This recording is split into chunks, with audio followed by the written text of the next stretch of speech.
Hi, everybody. Welcome to the debate. My name is Hugh Riley. I am founder of thatchannel.com and the host of Liquid Lunch here on that channel. And this past week, we had one of the candidates for the federal by-election in Toronto Centre on the show, Bahman Yazdanfar.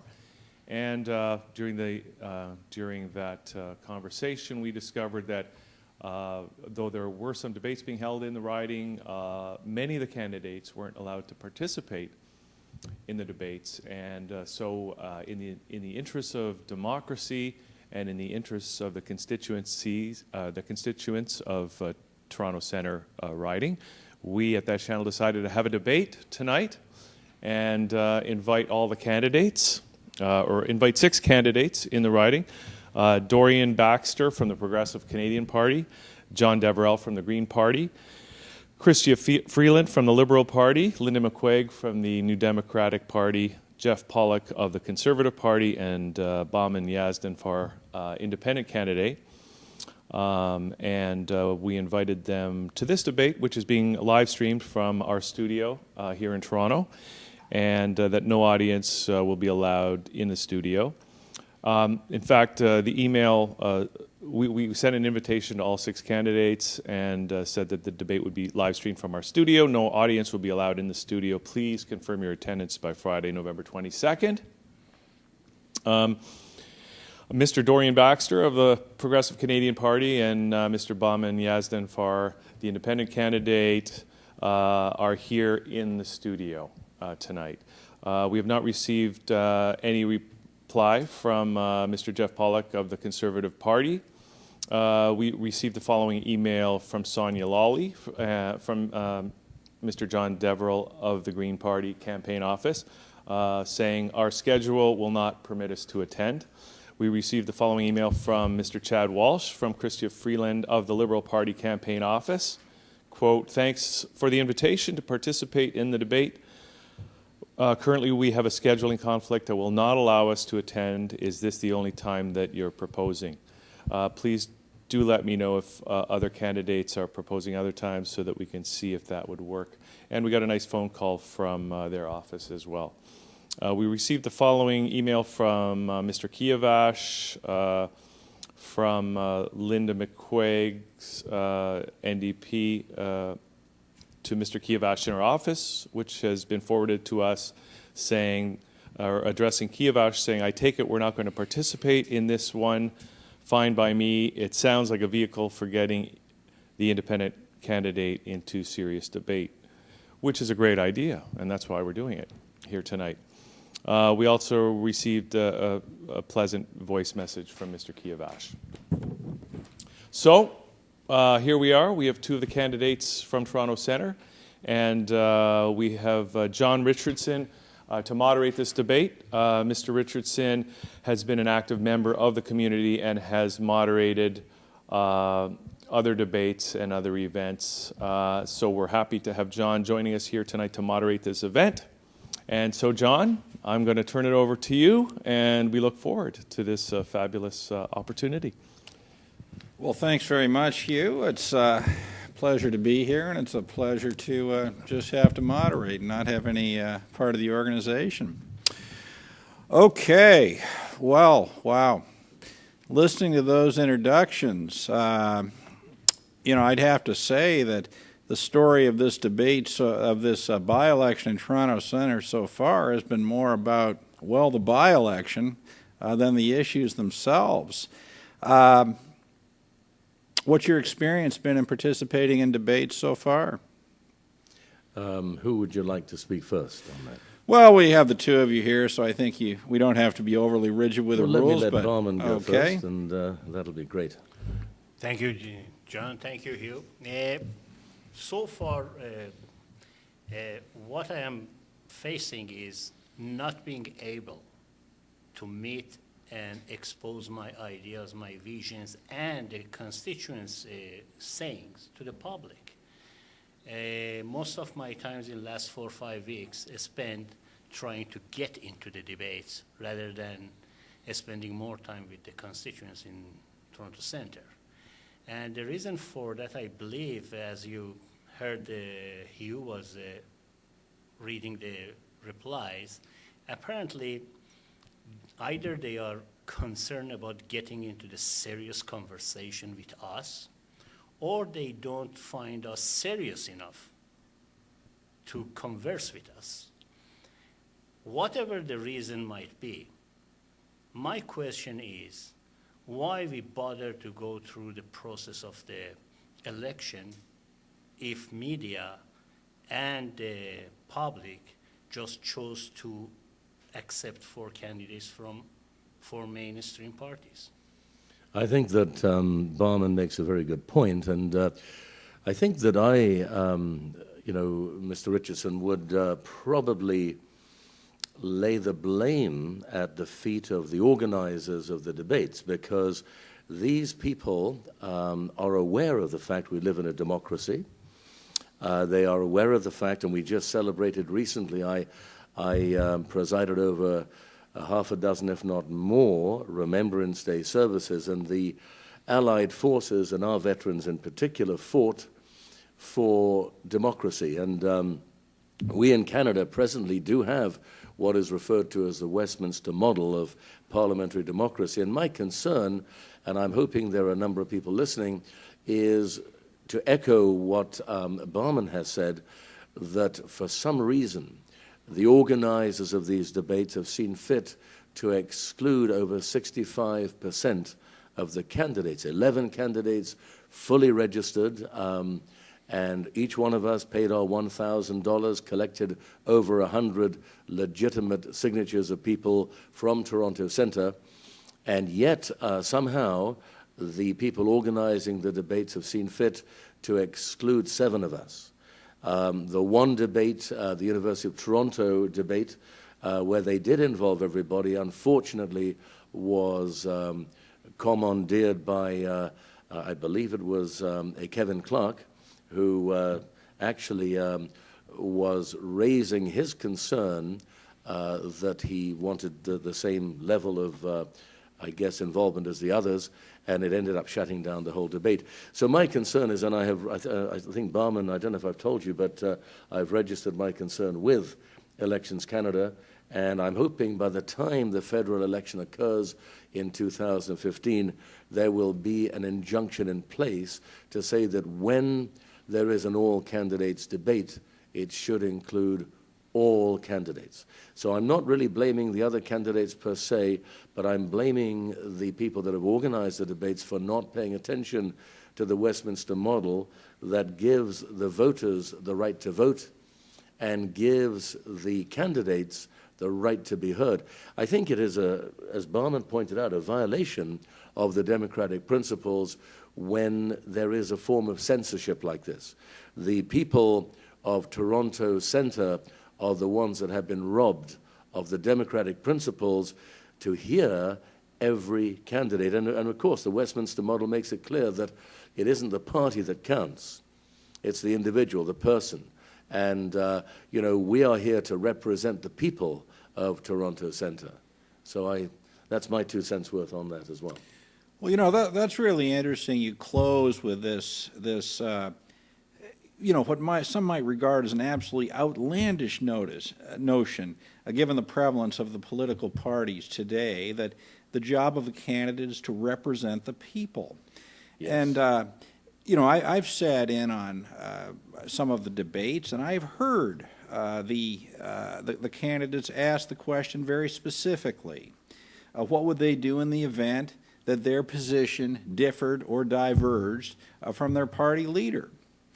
And I don't believe that I have ever heard a satisfactory answer to that question. Now, Bahman, certainly as an independent candidate, what is your view of the role of the candidate and the role of the MP? Well, I have written many articles during the last 4 or 5 years. And first of all, I want to mention that the issue of the excluding candidates is not isolated to Toronto Centre. Is what I call it is a disease that goes around the nation, provincially and federally. My view about these candidates that represent the party, as I have written in the past, is they are just acting and behaving as an employees of a corporation. So they follow the rules and guidelines that sets forth for them. And even if any one of them has any merit, he or she he's not allowed to express it. Why? Because there is always a big brother of the party sitting in top or watching from top of their shoulder and see what they do. And for that reason, I believe they are very restricted to exhibit their own real identity. And they, as you notice, in last 2-3 debates, mostly I got impression of they are campaigning for their leaders. Constantly, for every question they answer, their answer include the name of their leaders. Now, Dorian, I mean, you're not an independent candidate. You were, in fact, the candidate for the Progressive Canadian Party. Yes, yes. Just to make that clear before you answer the question, your thoughts on the role of the candidate as opposed to the party. Well, and maybe I should ask you, what would be your position if your view of a matter in Toronto Centre differed from your party leader, the Honourable Sinclair Stevens? Well, I'm very glad that you've asked that question, John. I have to tell you that one of the reasons that I have availed myself to be a candidate for the last 10 years, ever since that fateful day that's coming up, the anniversary is coming up, the 10th anniversary of the takeover of the real Progressive Conservative Party by the Harper regime in collaboration with Peter McKay, who in my view exhibited traitorial behavior that exceeds that of Judas Iscariot, which is quite significant.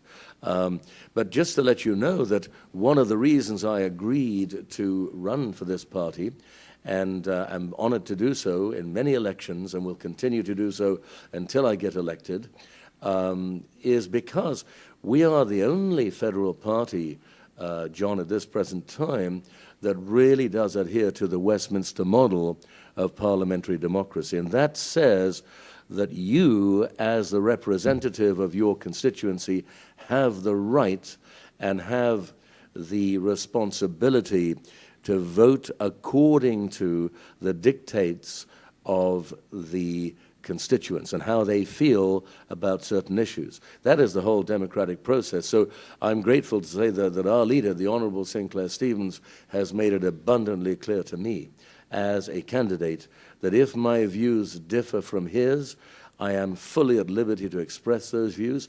My little flyer here, for example, has all of my views in it, and I know it isn't necessarily a party position that a half my salary should be returned to fight poverty, but my leader has said, if that's what your desire is, I'll back you to the hilt.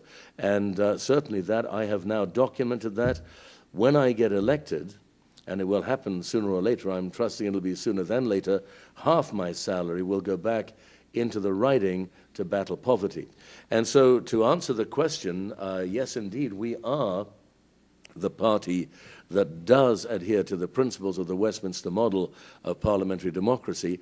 And of course, our main purpose is to stand up for the needs and the concerns of the constituency that we are seeking to represent. That sounds like an almost radical idea. Whenever I hear somebody take an interest in politics, they're always asking, well, what is the position of your party, or what is the party position? But, you said something very, very interesting in conjunction with your view that you should be participating in debate. You said that you'd paid the $1,000, and I know you have to get 100 signatures to get on the ballot. And I wonder if each of you would tell the audience, is it hard? Is it easy? How much work is actually required to even get as far, if you're not a main party candidate, to actually have your name appear on the ballot? Bahman? Well, I am a very disciplined man when it comes to conduct any task. And as soon as the writ dropped, the first thing I did, I got one of those books from Elections Canada. And for 6 consecutive nights, I spent between 3 to 4 hours knocking on doors. I knocked about 11 to 1,200 doors to collect 110 or 111 signatures. 1,200 doors to collect 100 signatures, and you were have doing to this understand, yourself. myself, no one else, and you have to understand, out of this 11 to 1,200 door knocking, so many of them they didn't answer, and many of them they look at the people and they didn't open the door. Many of them they just politely rejected me, and many of them impolitely rejected me. And How impolitely? well, you can go as far as your imagination goes.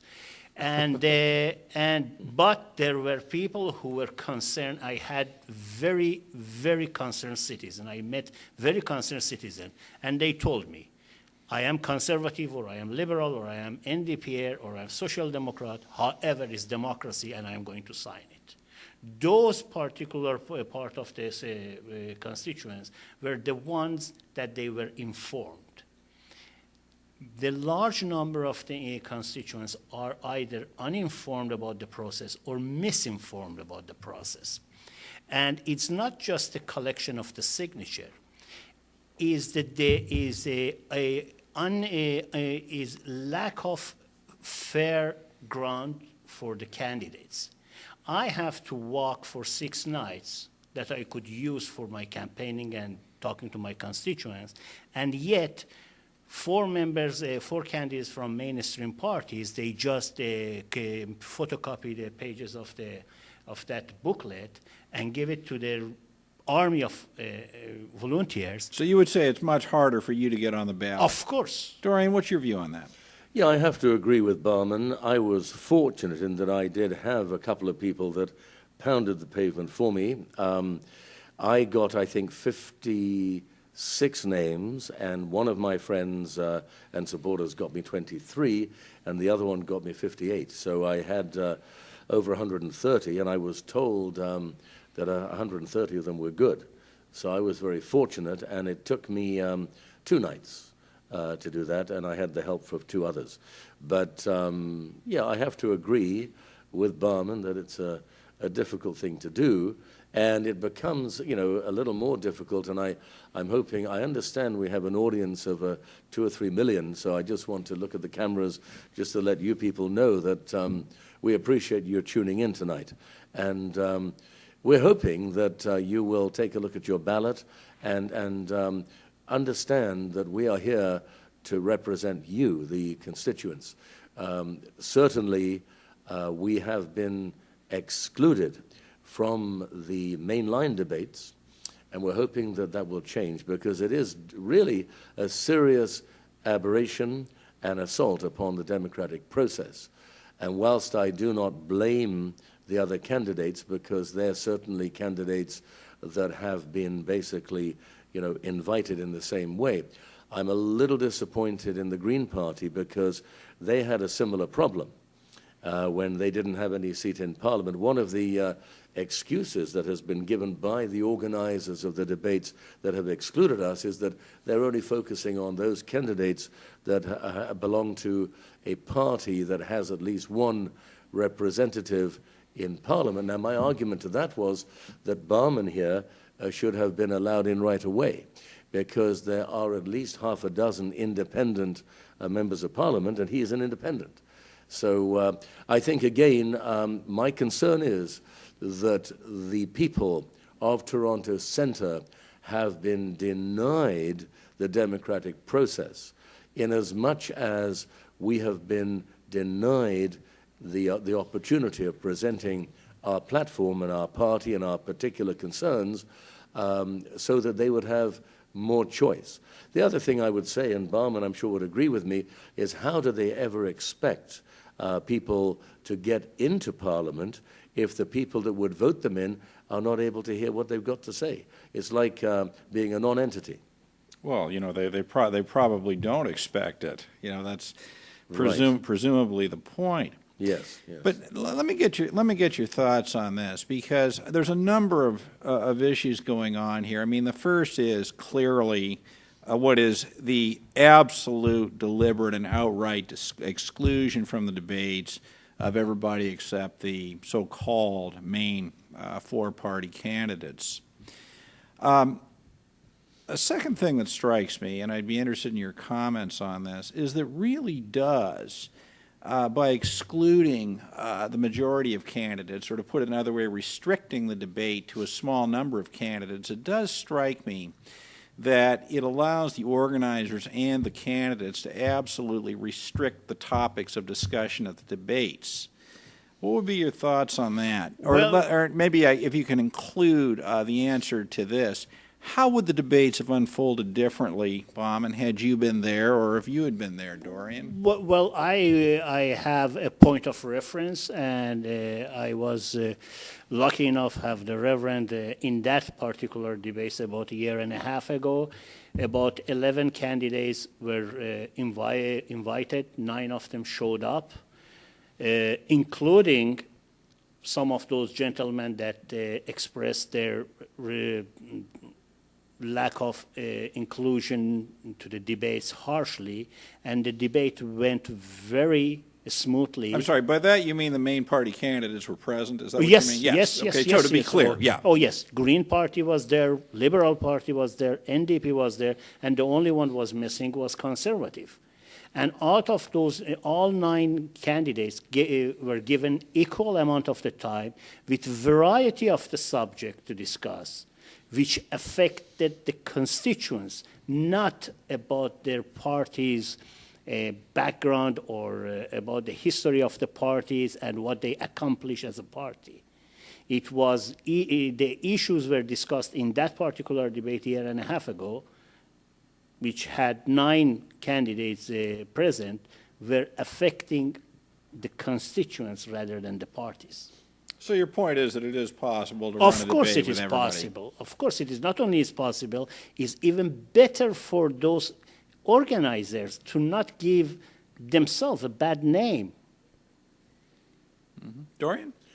Yeah, I think that, Bahman, I think you're referring to the by-election to replace Jack Layton, and that was the Toronto Danforth debates, and you know, all 11 candidates were invited, and 9 showed up, and I think it was a wonderful debate. It probably, the Honourable Sinclair Stevens has commented on the fact it was one of the best-run debates he's ever been involved in, and he has been in politics since he was 8 years old, and he is now 86, so, you know, there's a lot of experience there. And I think, as Bahman pointed out, those individuals that made a big disturbance in these recent debates were there. And the reason they didn't make a big disturbance is they were invited. And they were given the same amount of time as everybody else.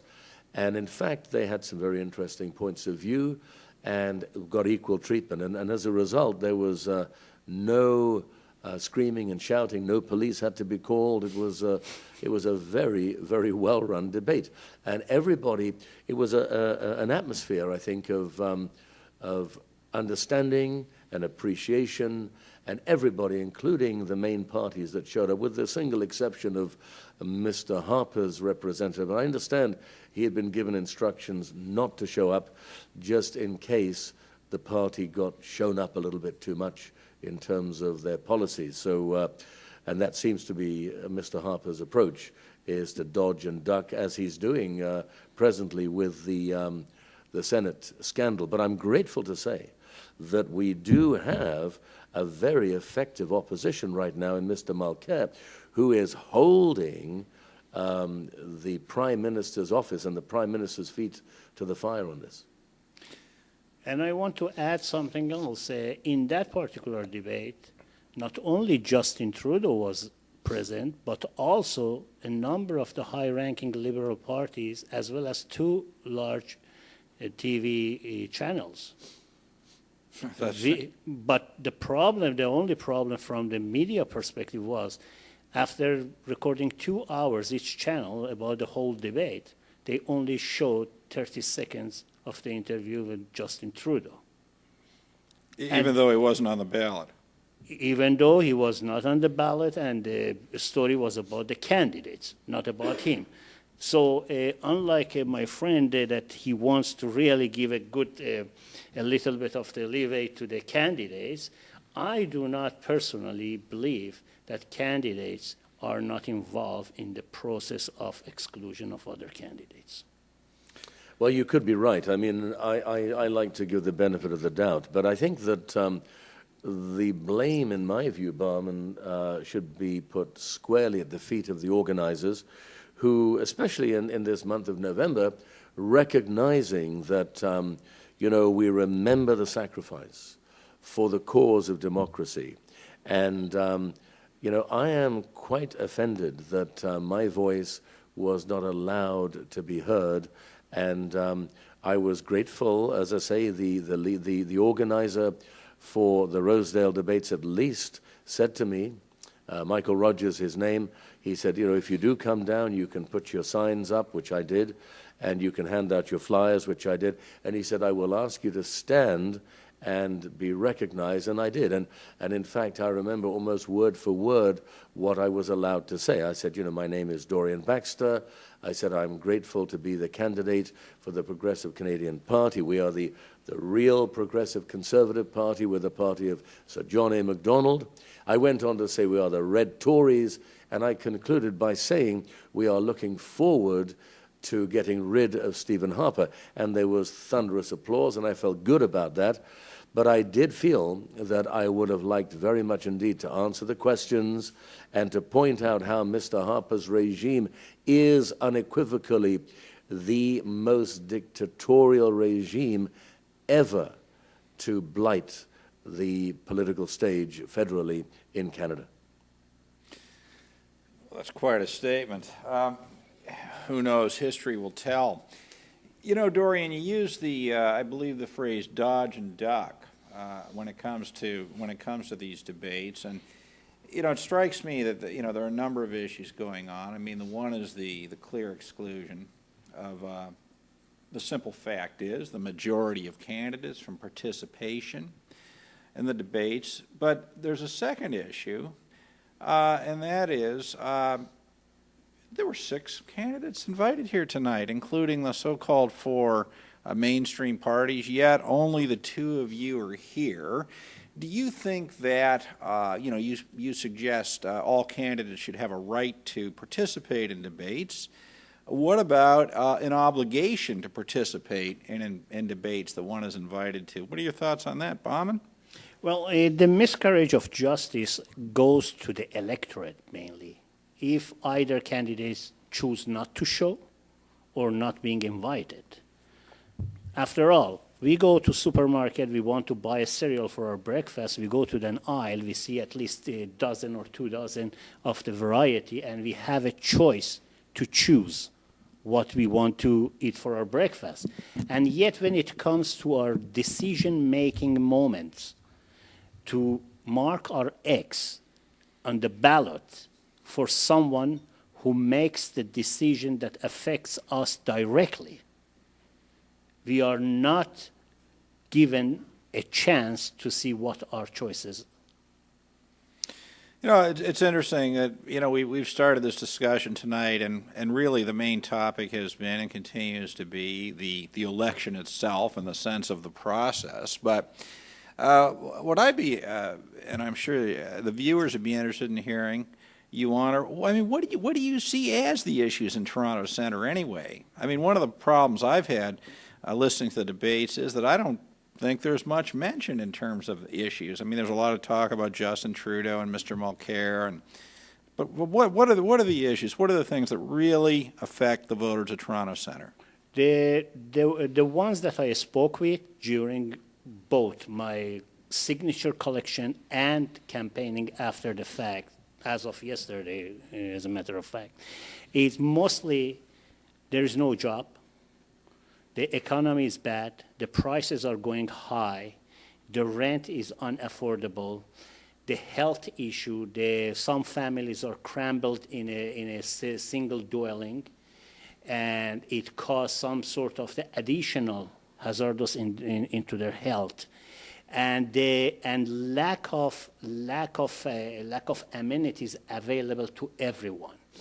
So these are the main issues that. By amenities, you would mean? I mean either easy access to health care, easy access to for instance, money, to me, money is a form of exchange for good, is a means of the exchange for the good, and everyone has to have enough of it, at least for the basics of the life. If they have to decide between paying, let's say, hydro bill, which is increasing every month these days, and choosing a food for their baby or baby formula, and then they have to choose to pay to hydro, rather than and keep the baby starved, you tell me what kind of the dilemma you would have. How can this be going on in a country as rich as Canada? Dorian? Well, I think that just to dovetail with what Bahman has said, I have to concur with every point that he's raised. As I mentioned earlier, I think that all comes under the title of poverty.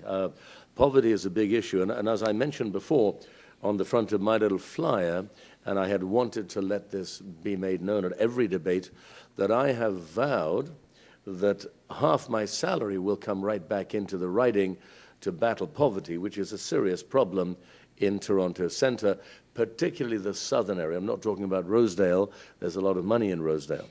But I think that the other issues that I, as a candidate, and that my party, as a federal party, have identified, Mr. Stevens' office spent a lot of time preparing for the debates, presuming I would be invited to them. And one of the areas that we were very concerned about is the area of transportation. And we are really surprised to see that the federal government is ignoring the phenomenal rail transit system that we have in place already. Many of these rail lines are left dormant. In the summertime, the grass is growing up over them. They are very intricate, they are very accessible, and we should be using those. Would be a far, far better way to spend money for the people in Toronto Centre than to have Mr. Harper just rubber stamp his fishing buddy, Rob Ford's desire to appease the people in Scarborough. Not that I don't think Scarborough needs to have attention. I certainly think they do. But I think that certainly most people in Scarborough would far rather see a more viable transit system within the city itself than to be just focusing on the extension of a subway line. The other major issue that I never got a chance to address for the people in Toronto Centre is the absolute, what I consider to be crime of the federal government's allowing OSAP and other provincial loans to students to have got out of hand. I mean, we are now looking at $18 billion of debt in Ontario alone for students that are being penalized for being academically capable. And in Europe, students that are in post-secondary and postgraduate education are funded according to the marks they get. With our students, I mean, both my daughters came out of university with huge debts, close to $30,000. And my younger daughter presently has been working, 3 jobs just to pay down her debts. She's got it down to close to $10,000 now, but that's taken years of almost slave labor and many times she has a master's degree, but she is not employed in the area where she should be. She's doing, various jobs that could be done without even a university degree. And so Canada, in my view, federally, is missing the boat. We are crippling the brains of Canada with these huge debts. And I have to say this, at the very least, when I get elected, I will be pushing very, very hard for federal funding for our students so that they'll be in a position where they can move forward and that they will at least have their undergraduate work funded significantly so that they could then move on into postgraduate work. And so those are 2 main areas for me, transportation and the educational realm. I read something interesting, at least in today's Globe, or at least this is what I think I remember reading, that in the south end of Toronto Centre, the average income is somewhere between $30,000 to $50,000, and in Rosedale, it's over $300,000. Now, if we were to take 300 plus 50, that's 350. If we were to take the average, that'd be 175,000. Does the average actually exist in your view in that riding, or is it just complete polarization? You're either in the south and 30 to 50, or you're in Rosedale, where I'll let Bahman speak to that first. I am willing to escort anyone who come up with those numbers to areas such as River Street, Oak Street, Parliament, Dundas, Jamestown, and I like to just knock on each door, and these people are very hospitable. Just open the door and go in. And if anyone comes to me and say, these people making 30 or 40 or 50,000 a year, I want to see that on the paper. you're suggesting you think that's too high? It's extremely high. Extremely high. Interesting. Extremely high. In fact, Dorian mentioned about the poverty, and you brought this issue of the average income. It's very interesting in last 2-3 main debates for the main candidates. NDP candidate and liberal candidate constantly relying on their writings or for their books regarding income disparity and so on and poverty. I gather I just took a liberty to get a couple of the items just for audience to know. First, in 1989, all three parties agreed to eradicate child poverty, which by itself is contradictory. A child cannot be poor without having the parents poor parents, I mean.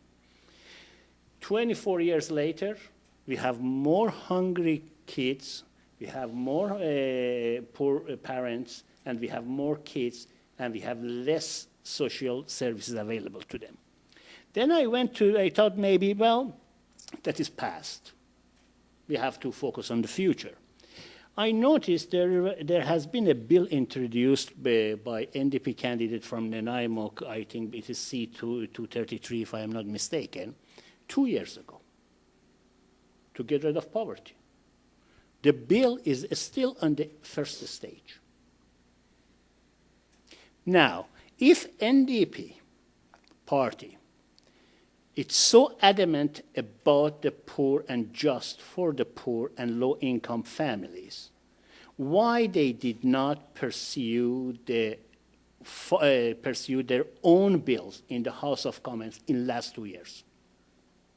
As a matter of fact, I went a little bit further, and I found out Senate, the bills that introduced by Senate, they had more success rate than the bills that introduced in House of Commons. As a matter of fact, I have some numbers here. Senate introduced something about 43 bills in the last 2 years. 16 of them passed, 5 are in the final stages or in the second reading on the House. That means between 33 to 44% success. House introduced about 444 unique bills. In fact, it was 783, but there were duplicates. And so far, they passed only 58, which represent 15%. So my question is, what do these MPs do for the salaries they receive? Well, that's an interesting question. I mean, Dorian makes the point that he's going to give half of his back in any case. Dorian, would that partly reflect your view that they're paid at least twice what they're worth? I beg your pardon, that there would be what? Your willingness to give half your salary back to the community, would that in part reflect your view that MPs are paid twice what they're worth?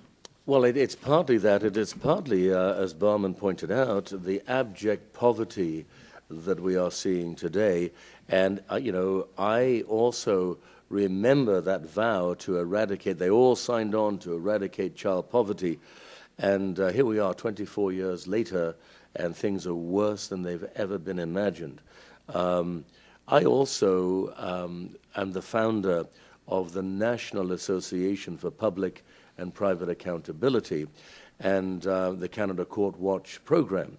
Now, the reason I founded those is because I, due to circumstances that erupted in my life back in 1985, I became the first Canadian in the history of this country to successfully sue the Children's Aid Societies of Canada, and I shattered their immunity. Now, the reason I have serious concerns about the welfare of children in terms of poverty dovetails with my concern about the fact that the Children's Aid Societies of Canada, and specifically the Ontario Children's Aid Societies, people don't realize this, but they are privately run organizations. They're funded by the government, but they are private money-making institutions. And what is shocking, I'm now dealing with 4 cases, and I never charge a cent for helping families to get their children back.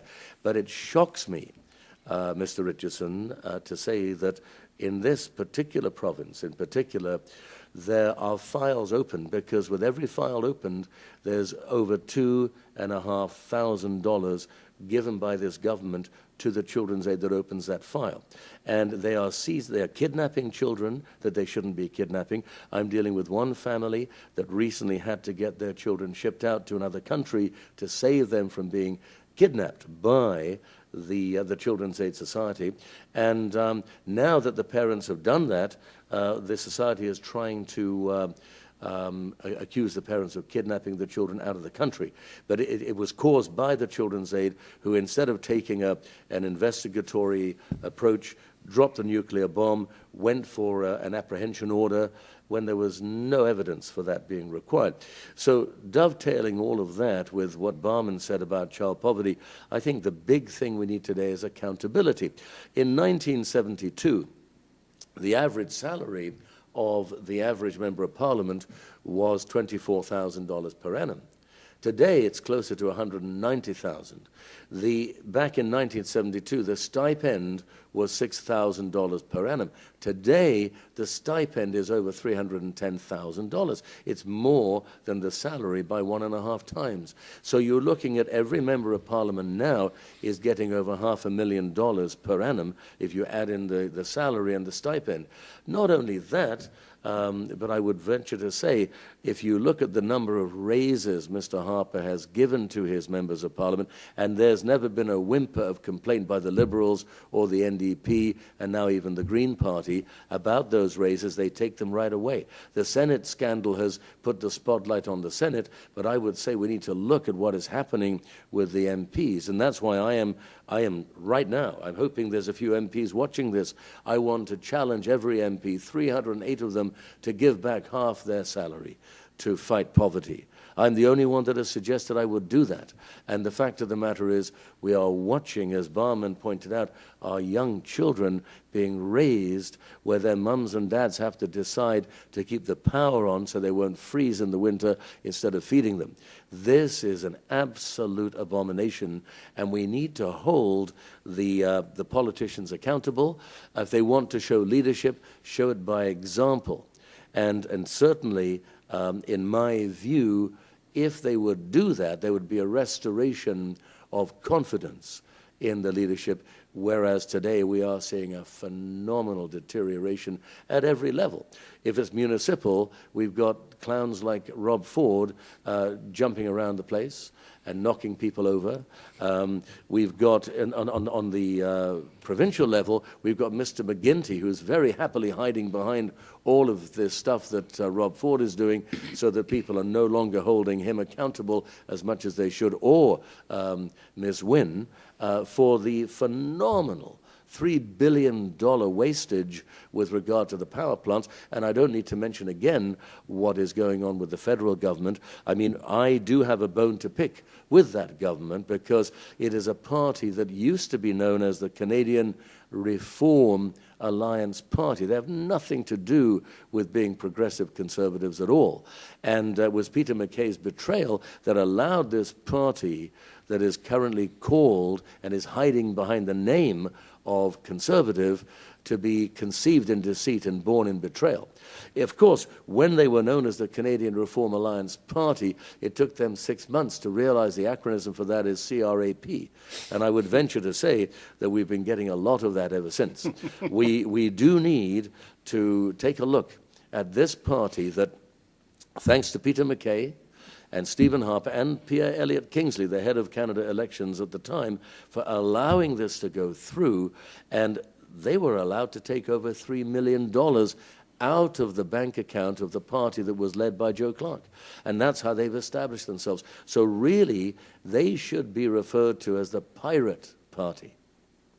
in Well, my you know, there is a pirate party, and But these should be the real ones. I think it's actually worth mentioning that originally, I believe his name is Travis McQuaig, who's Yes, the leader of the pirate party, was in fact going to run in Toronto Centre, and I'm sorry that he didn't, because it is an interesting party with interesting opinions, and if nothing else, I think an election ought to be about diversity of opinions. But just Yes. picking up on you know, the salaries of MPs and that, I'd be interested in your thoughts on this. It seems to me that the real value is not so much the salaries, but the incredible pensions. Yes, I think you're right. I mean, Bahman, I hope, will comment on this too. Yes. But, you know, the pensions of those sitting in the Senate, they continue for life at the present salary rate. I mean, it is preposterous. You know, and we've got people battling, as Bahman said, to put food on the table. And these people, of course, in the Senate are appointed. Yes, yes. And do you know how many, I believe there's 103 senators in the... Well, it's about 100, but I think it's about 98 right now. But you said salary, it's a very good point. Instead of we focus on the salaries of the Senate and their pension, why don't we focus on the pension of ordinary Joe, or the pensions of me, you?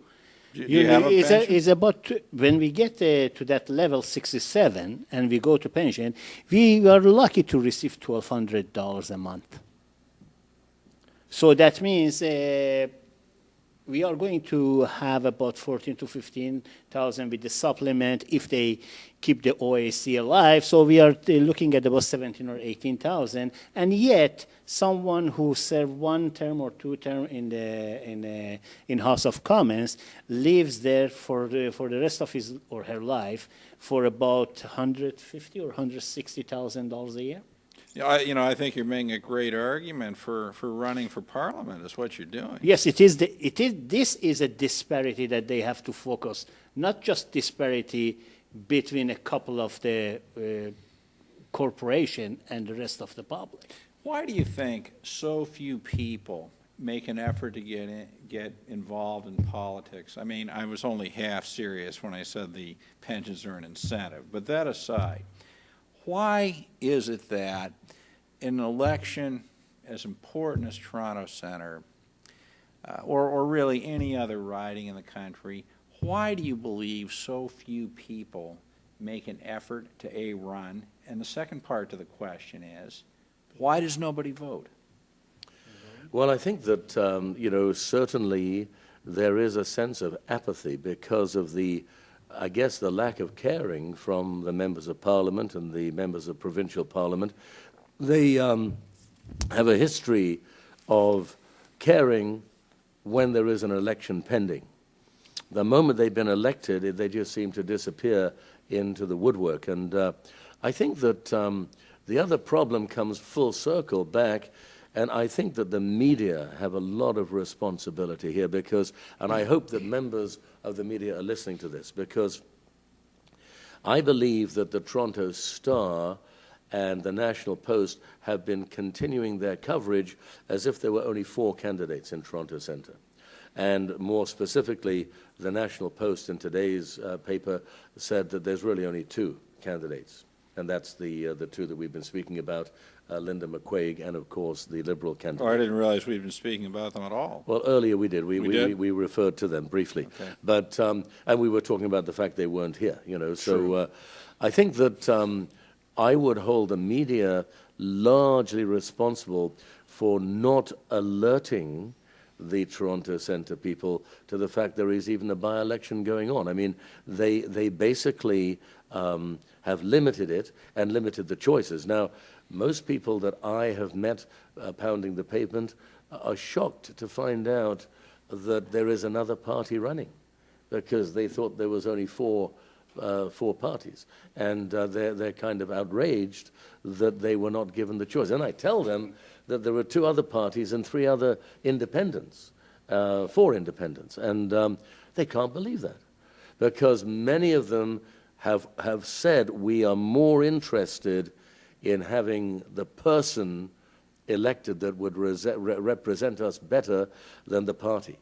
You know, on that point, Dorian, one of the things that I find absolutely fascinating about this, and you hear John Deverell make this point every time I've heard him speak, that he says, you know, there's absolutely nothing at all about the outcome of the election in Toronto Centre that can have any effect on the balance of power in the House of Commons, all right? So, I mean, one would think that if there were ever an opportunity to speak your mind, to identify issues, to really explore options, this would be it. There's Yes. nothing whatsoever at stake yet. There seems to be, at least, you know, from my point of view, Yes. almost no identification of issues other than an acknowledgement that there is tremendous poverty in Toronto Centre. But beyond that, they don't seem to me to be talking about anything. Well, I know that, and I was pleased to see this at the Rosedale debate, there was a lot of focus upon a national housing project. That, of course, was explained by Linda McQuaig, that it was, in fact, Paul Martin that quashed that back in 1995. Well, maybe that was a good decision in 1995. Well, it's certainly not a good decision now, and I was pleased to see that the Liberal candidate did say that she has an interest. I mean, there are 165,000 people on the waiting list for housing in Toronto right now, and that is astronomical. I mean, it's just a shocking realization of the derelict approach to duty, not just municipally, but I'm talking about on a federal level, because you can be assured Toronto is not the only city suffering from a housing crisis, and it should be a national, it should be a federal issue. The other concern I've got, and I think Bahman touched on it, is healthcare. I'm very, very concerned that this federal government has allowed two-tier health to come in. We pride ourselves in Canada with one system of healthcare. I'm sorry to say the Harper regime has betrayed that. We have all kinds of private healthcare just coming into our system today on a level that is unprecedented.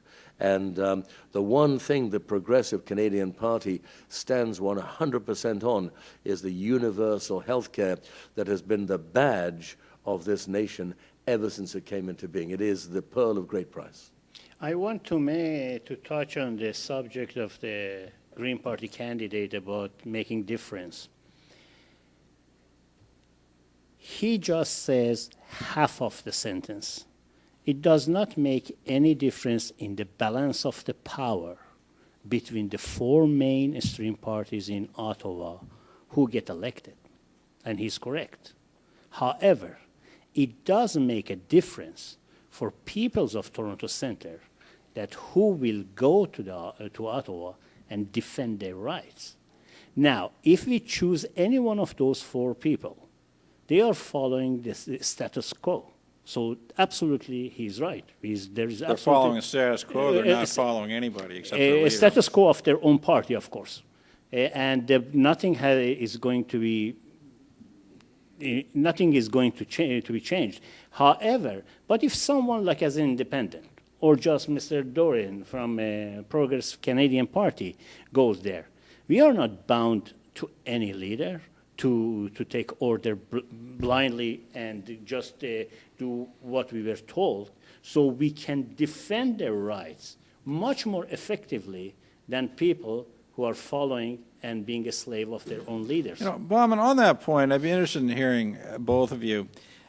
What I have heard consistently over the years from voters when they talk about independent candidates is, they say, an independent candidate cannot make a difference. They cannot make a difference. I beg the day. Yet, based on what you're saying, they are in fact the only candidates who can make a difference. Is that your view? Of course, and I give you an example. If I become an MP for Toronto Centre and I am in Ottawa, and if there is a vote for any given bill has to pass and needs my vote, I can bargain. I can use it as a leverage to get something back for the Toronto Centre. However, if you have a member from the mainstream party, they don't have any incentive to bargain for you.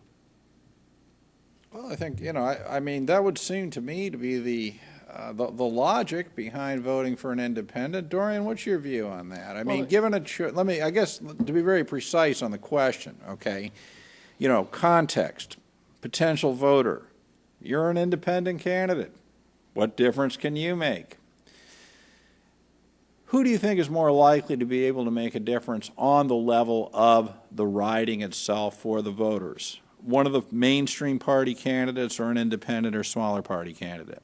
Well, there's no doubt. The reason I chose to run for the Progressive Canadian Party is because of the very clear policy they've had that an individual elected within the Westminster model of parliamentary democracy is bound first and foremost to the needs and the concerns of his or her constituents. And that's what I love about the Progressive Canadian Party.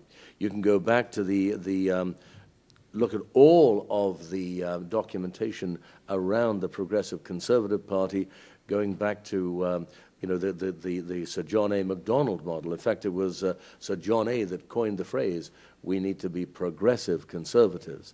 And of course, that means we have a left wing, which is socially progressive, and a right wing, which is fiscally conservative.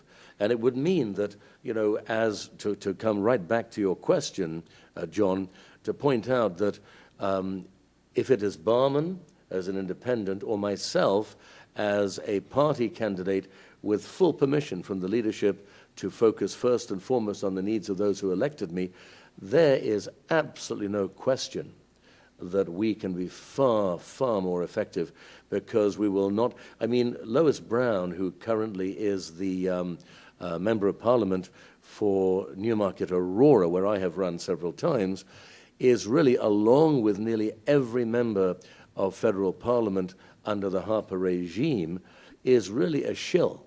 And, she will come on when it's her time to speak, and she will say something like, I am the Member of Parliament for Newmarket Aurora, and I am so pleased now to bring Mr. Flaherty forward to speak about this, this, and this. So she literally steals the parliamentary time for the constituents and gives it away freely under the direction of Stephen Harper to bring Mr. Flaherty up, and he can use. So honestly, the people of Toronto Centre are going to be much better served if they elect somebody like Bahman or myself or one of the other independent candidates who will stand up for them. And certainly I would challenge any voice in Parliament to stand up against my voice or Bahman's voice.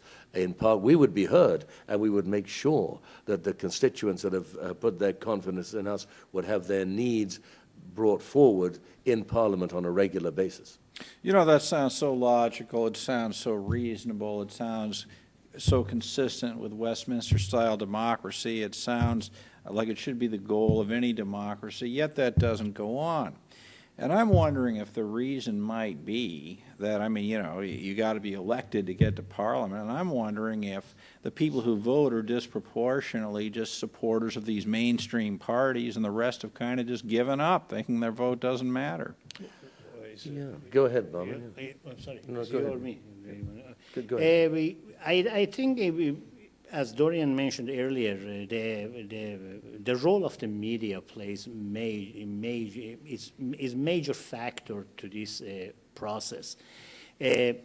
Ordinary men and women who get up in the morning, run their way to the job, dealing with the issues of the family, illness, hunger, rent, and so on, do not possibly have enough time to go and study all the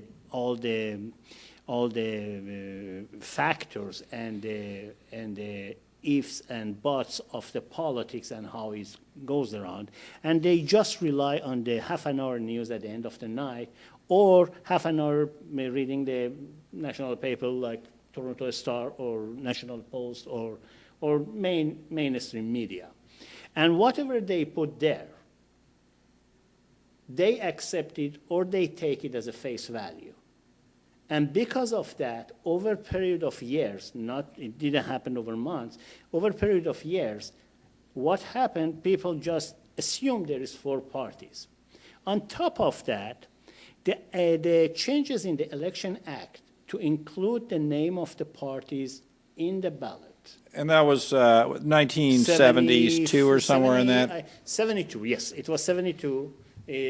And what they did, they just, as Dorian said, we are in the Westminster parliamentary system. That means one riding, one representative.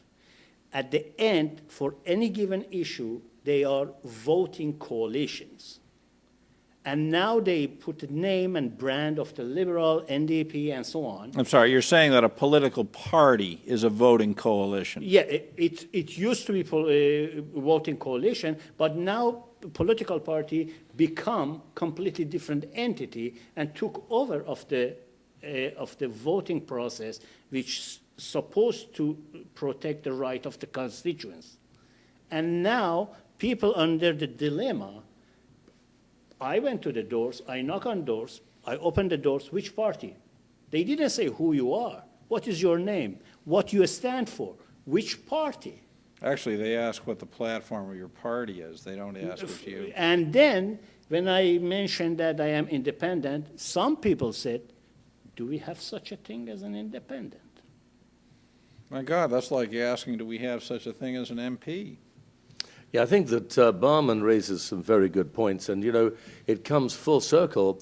I am grateful to the producers of that channel, Hugh Riley and his staff, for calling this debate.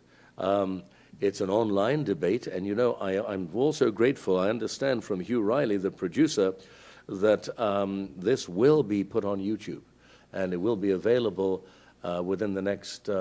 I think 15 or 20 hours for people to view, even though they couldn't tune in live. I'll be putting that on my Facebook account just to make sure that people can hear this. And I think, really, the mainstream media has let us down, is continuing to let us down. And we need more and more to tap into this kind of online communication, because I really believe that's where we're going to get to the people.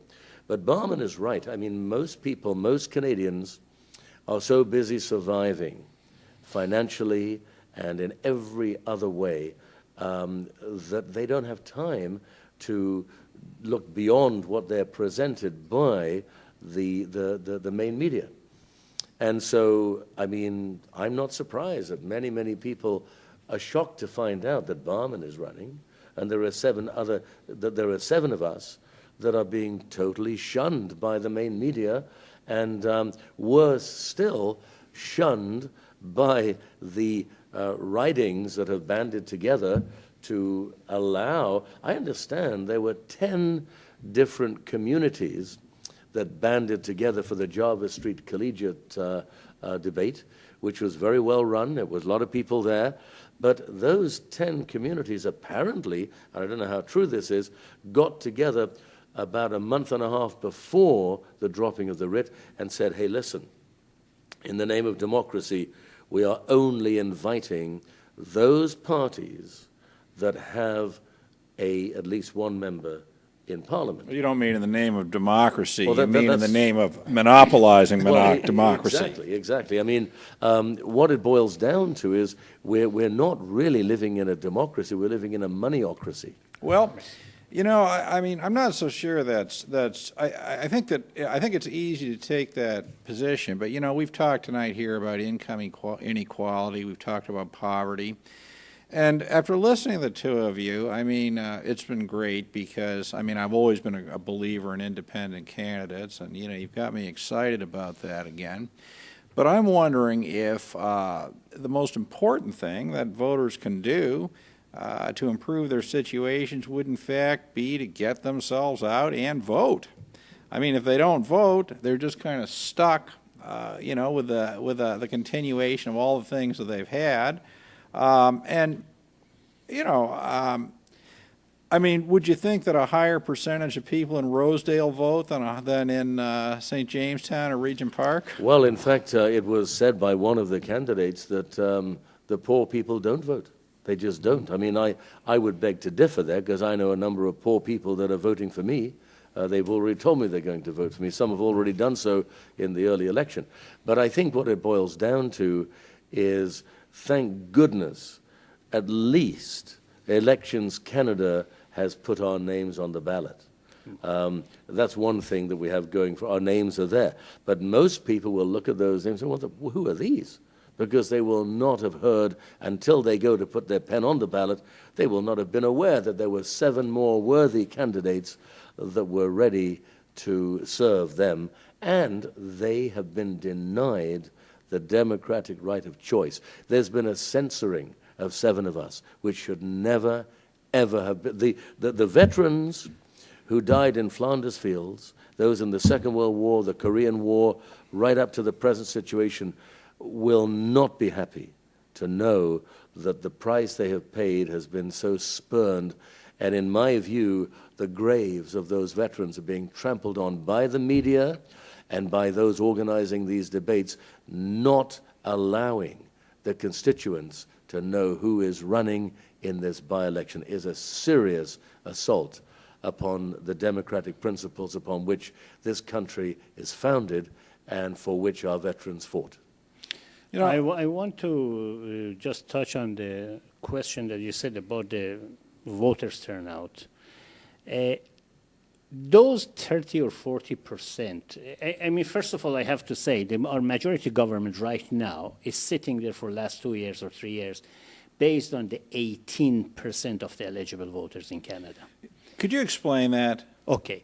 What is happening is, after the end of the election in 2011, or any other election for that matter, these 3 or 4 mainstream party comes and say we got 33%, 39%, 42% of the votes. But what they don't say is it is 39 or 40% of the people who voted.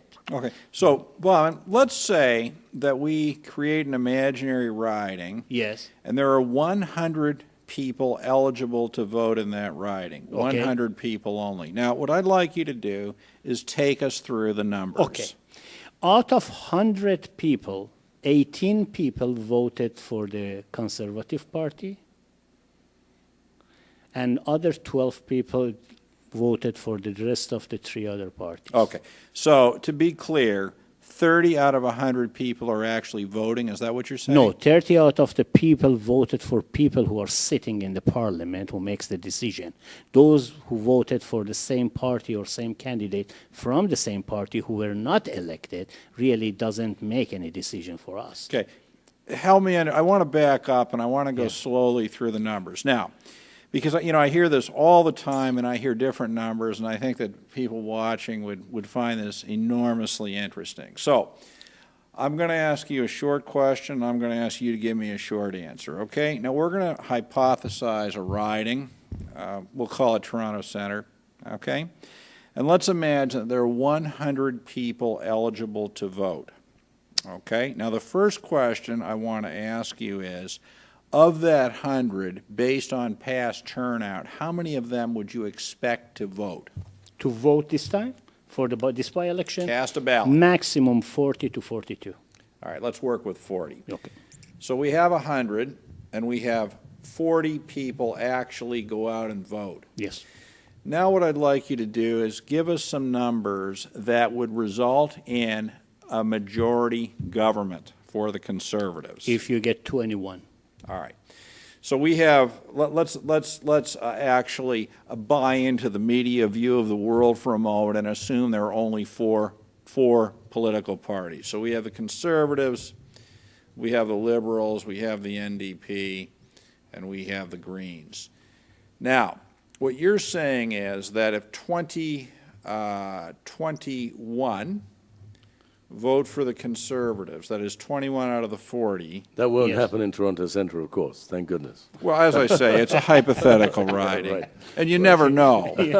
But go ahead. I think we do know.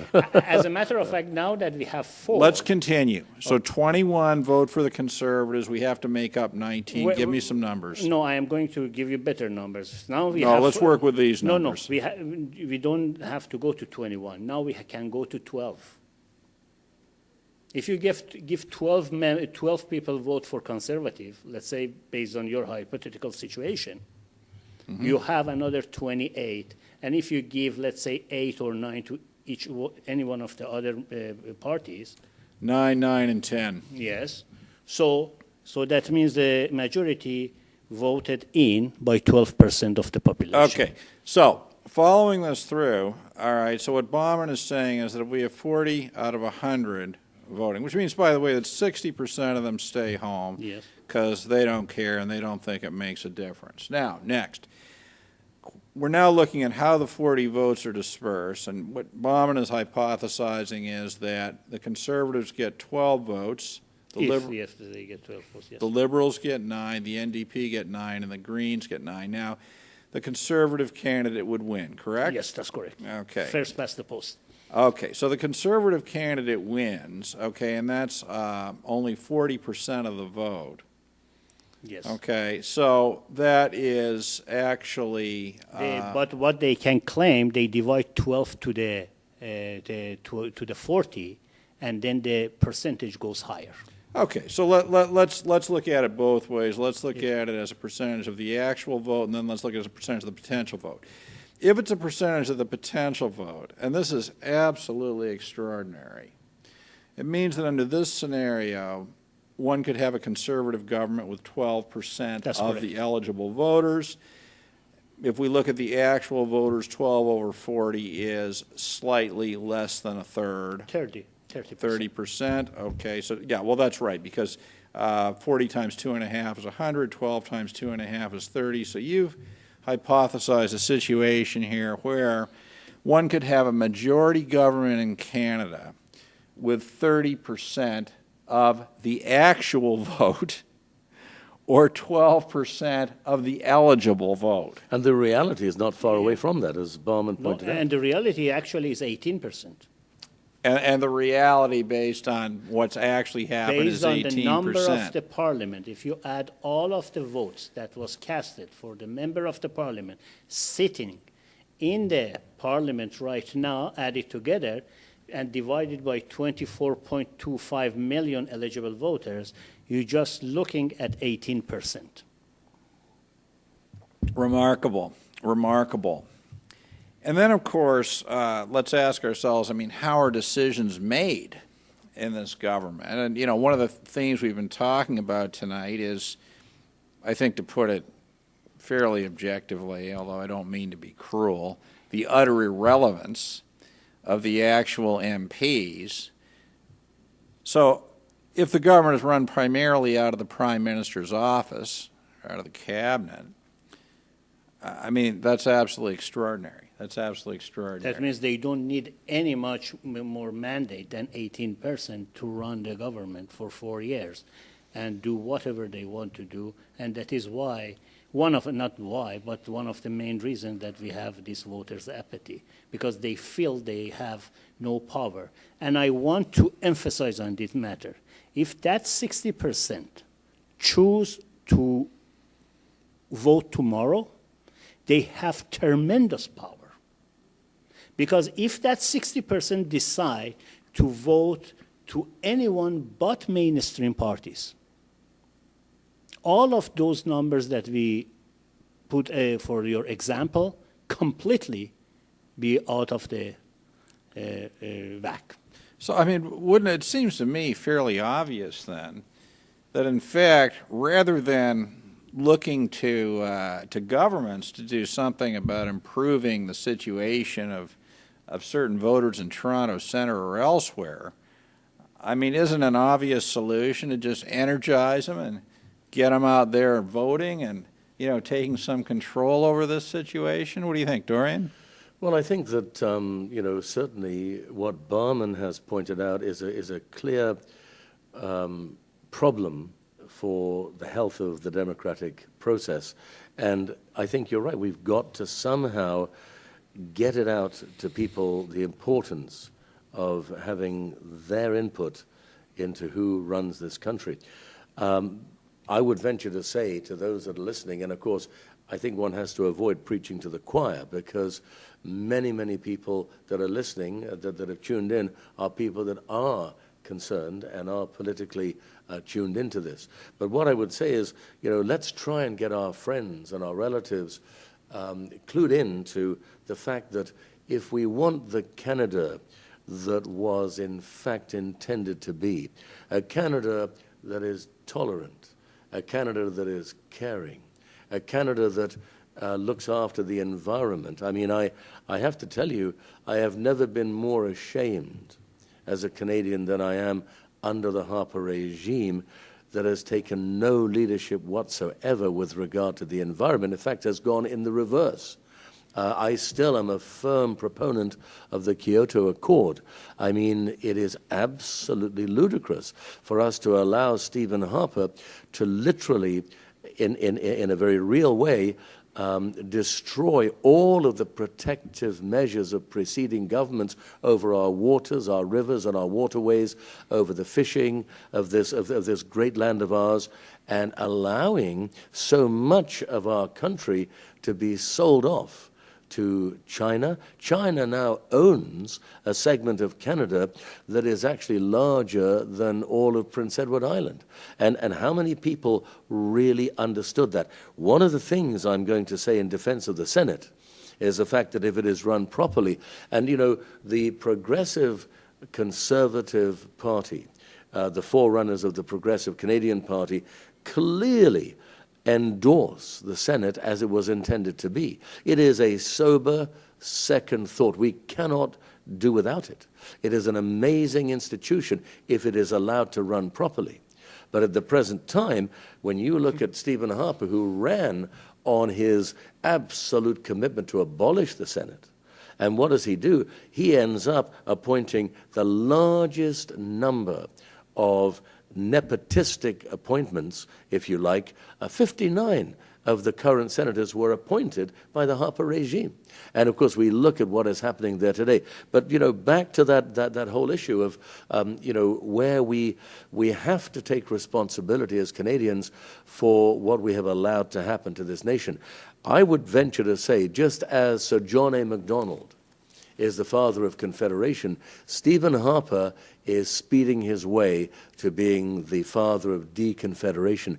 If we allow another conservative government, we might as well kiss the Canada we love and know goodbye. We need all hands on deck. We need all Canadians that really care about this nation to rally and to literally take the words of our national anthem seriously and to stand on guard for this nation. And how do they do it? Back full circle. Please get out and vote, not just in this by-election, but get ready for the big one that is coming in 2015. In all of my literature, I have not asked people to vote for me. I asked them to participate. Yes, yes. And that is all I ask. Two things I ask the residents of not only Toronto Centre, every Canadian who is eligible to vote. One, participate, and second, refrain from voting for the mainstream parties, to show them that the power still is in your hand. Yes, and absolutely. You are the one who can change them. Is not, at least provide some sort of a scare tactic so they know people are watching you. If you sit at your home, if you don't want to, let me put it this way. By going out of your home for 15 minutes or 20 minutes to cast your vote, believe me, the next morning, at least you can watch yourself in the mirror and say, you did what you could. If you don't do that, none of your complaints will be heard by anyone in Ottawa. Well, I'm not even sure it's a question of complaining. I think, as you point out, it's largely a question of participation. I mean, perhaps there should be, you know, an obligation of citizenship to participate in some way or another. But Dorian, you know, you raise an interesting point about selling the Canadian resources. And I want to, and I think that's interesting, partly because it's interesting in its own right, but I do not recall any discussion of that whatsoever in these debates. And it seems to me that eventually the selling of resources would be sure to become an issue of Canadian sovereignty. Totally. And I think there are other areas where Canada's sovereignty is perhaps not being well protected by the current government. That's correct. That's correct. I think that, there is also almost an ignoring of the issue that has now, in my view, is now rivaling the War of 1812, and that is the FATCA issue, which is, of course, the foreign accounts. Foreign Accounts Tax Compliance Act. That's a Canadian law, is it?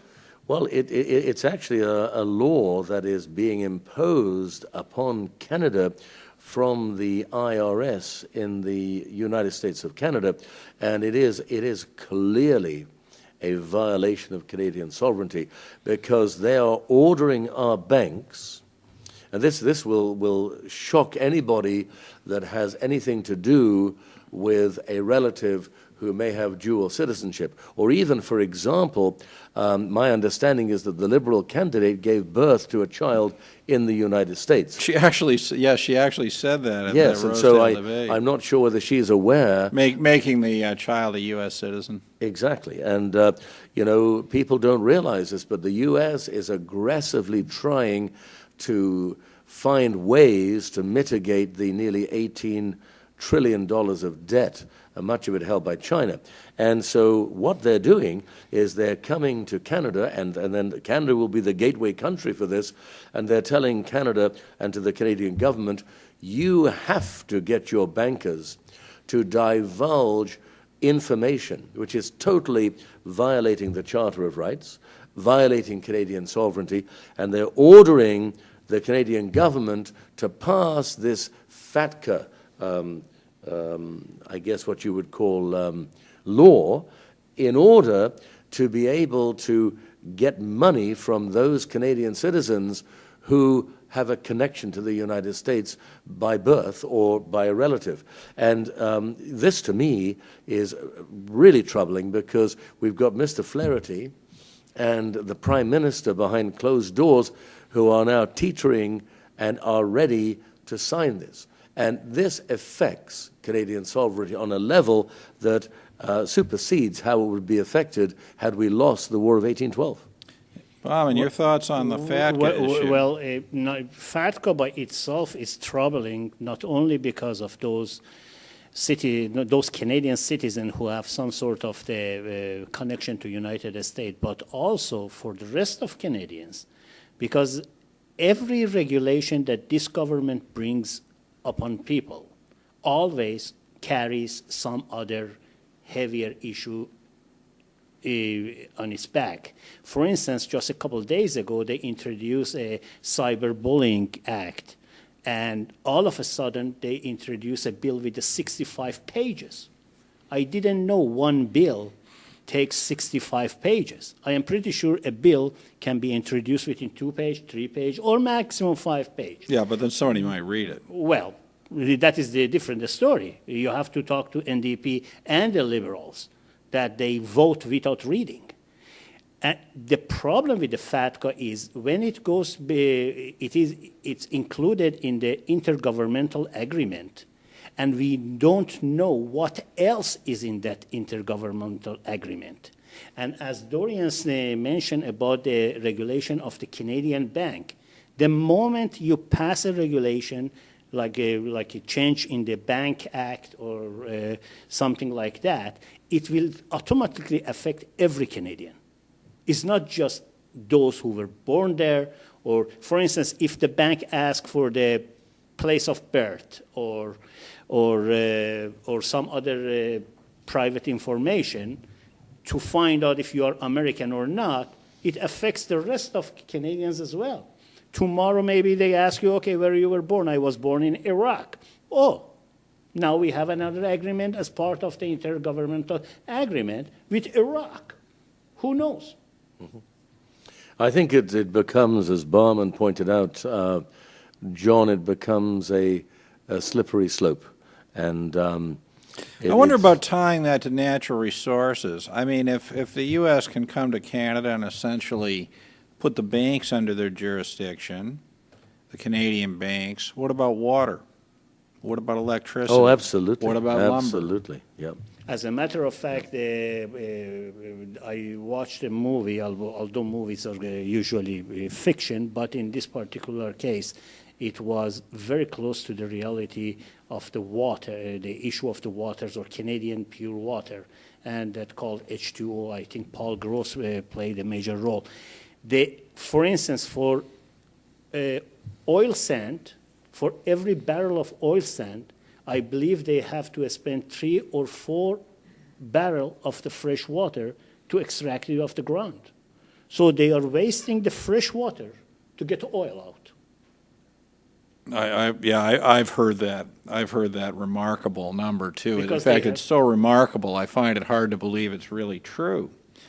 But I defer to your In fact, information. CBC had a documentary just last year showing those small towns in northern Alberta, which their doctors were talking about the